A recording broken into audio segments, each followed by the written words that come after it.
Welcome to Osoyoos, a treasure in the sun. Osoyoos is desert wine country's sweet spot, with the charm of a beach town surrounded by the only living desert in Canada. Taste award-winning, wine bottled where it is grown. Savor sun-warmed fruit straight off the tree.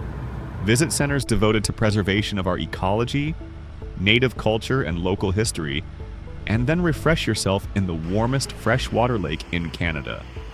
The name Osoyoos is derived from the Syilx, Okanagan Indian, word Suyus, referring to the narrows formed by two spits across the lake.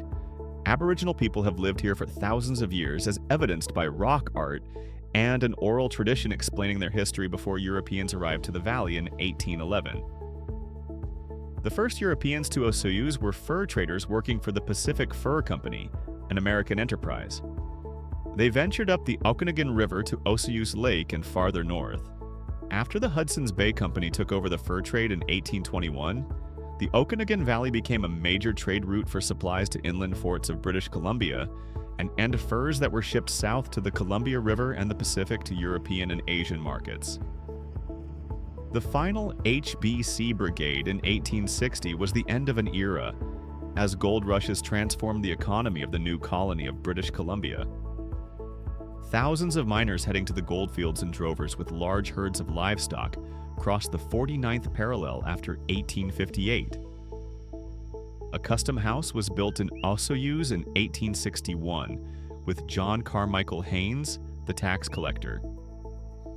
Haynes was also the first pioneer settler who obtained land along the Okanagan River north of Osoyoos that had been part of the Joint Indian Reserve Commission, Osoyoos Indian Reserve, in 1877. Although the fruit-growing possibilities were noticed by the early settlers, it was not until 1907 when the first commercial orchard in the area was established, growing cherries, apricots, peaches, plums, and apples. Osoyoos. Orchard Limited was formed in 1920, and an irrigation project was planned which finally brought water to the West Bench via the ditch in 1927. The former shrub steppe environment was transformed into a lush agricultural belt, and Osoyoos promoted the earliest fruit in Canada. It was not until the 1960s that grape growing became established on a large scale. Today, vineyards are a major feature of the landscape.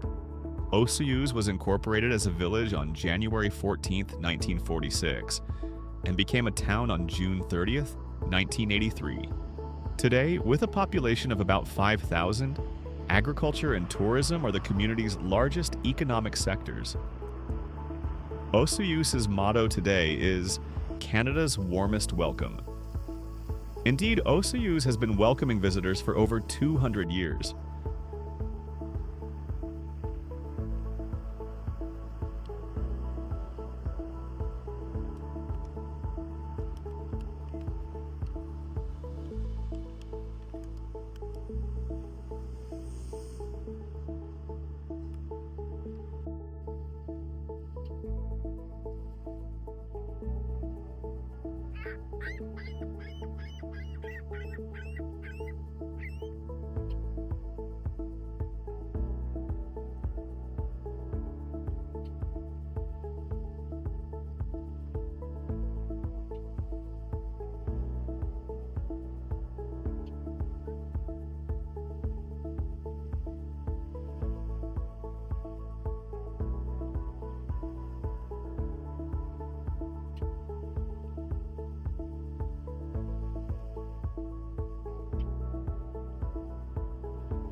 Osoyoos lake levels are determined by several factors, including the operation of Zosel Dam in Washington State, the operation of Okanagan Dam in Penticton, stream flow into Okanagan River between Penticton and Osoyoos, and the flow levels of the Similkameen River, which joins Okanagan River south of the US/Canada border.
That's it for today's adventure. Don't forget to like, subscribe, and get ready for the next one. It's going to be epic.